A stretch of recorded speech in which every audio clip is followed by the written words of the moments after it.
TYBA S4 काव्यशास्त्र इस प्रश्न पत्र के अंतर्गत काव्य के भेद यह एक अध्याय है जिसे आपको पढ़ना है।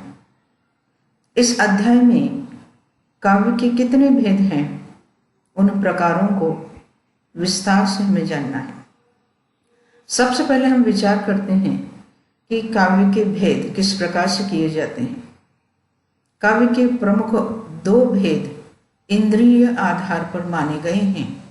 वे हैं दृश्य काव्य और श्रव्य काव्य। दृश्य काव्य हम देखते हैं जिसमें नाटक, एकांकी तथा गीत नाट्य आदि का समावेश होता है।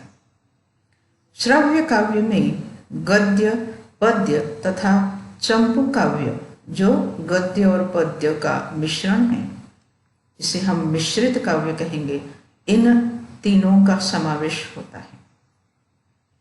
गद्य की दृष्टि से हम अगर विचार करें तो प्रबंध काव्य और मुक्तक काव्य ये दो प्रकार उसके बनते हैं।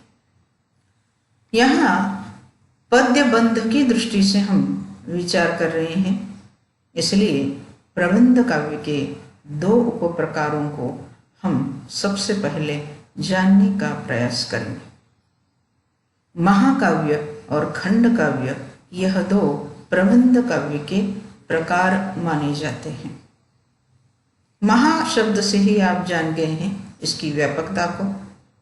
इसमें मानव जीवन का व्यापक चित्रण होता है। प्राचीन आचार्यों ने इसके कुछ लक्षण बताए हैं।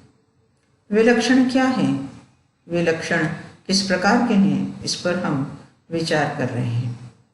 पहला लक्षण है सर्गबद्धता। महाकाव्य है तो इसमें सर्ग यानी अध्यायों की आवश्यकता है और इनकी संख्या कम से कम 8 मानी गई है। इसका जो नायक है वह नायक यानी प्रमुख पात्र यह उच्च कुल उत्पन्न कोई राजा, कोई विशेष व्यक्ति माना जाता है जिसमें सर्वगुण संपन्नता हो, जो धीर और उदात्त हो, इसकी कल्पना की गई है। महाकाव्य का कथानक ऐतिहासिक हो सकता है, पौराणिक हो सकता है, लोक प्रसिद्ध या किसी जिसे हम दंत कथा से भी इसे लिया जा सकता है। इसमें ऐतिहासिकता के साथ साथ कल्पना का समन्वय भी हो सकता है। यह एक महाकाव्य का प्रमुख लक्षण माना जाता है।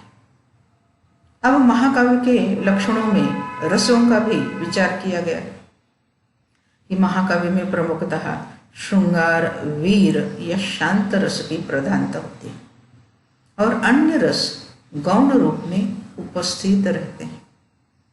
महाकाव्य का उद्देश्य धर्म, अर्थ, काम, मोक्ष इन 4 पुरुषार्थों में से एक पुरुषार्थ की प्रस्तुति होती है। महाकाव्य का आरंभ मंगलाचरण, आशीर्वचन या स्तुति से होना अनिवार्य माना गया है। अब महाकाव्य है, महानतम काव्य है, इसका उद्देश्य 4 पुरुषार्थों में से एक है। तो यहाँ दुष्टों की निंदा और सज्जनों की गुणों की प्रशंसा की जाती है। ये विशेषता यहाँ देखी जाती है। अब महाकाव्य में और ऐसी कौन सी विशेषताएं हैं जहाँ हम उनकी कथा वस्तु के संदर्भ में कुछ कहेंगे, चरित्र चित्रण के संदर्भ में कुछ विचार करेंगे। तो कथा वस्तु महाकाव्य की ऐतिहासिक पौराणिक या ऐतिहासिक पौराणिकता को लिए हुए कल्पना का सम्मिश्रण किए हुए भी हो सकती है। महाकाव्य का नायक उच्च कुल उत्पन्न होना चाहिए। लक्षणों से तो हमने जाना ही, लेकिन थोड़ा सा विस्तार से हम इस पर बात कर रहे हैं। नायक में सद प्रवृत्तियों का विकास और दुष्प्रवृत्तियों का विनाश करने वाला चरित्र होना चाहिए। महाकाव्य के पात्रों में, महाकाव्य में चरित्र का विकास मनोवैज्ञानिक और स्वाभाविक ढंग से होना चाहिए, इसका ध्यान रखा जाता है। संघर्ष मूलक घटनाएं और उनका वर्णन इसलिए किया जाता है कि नायक के गुणों का गौरव हो, उसका परिचय हो, उसका बखान हो, और इसी कारण से नायक के जो गुणधर्म हैं वह प्रस्तुत होते हुए दिखाई देते हैं।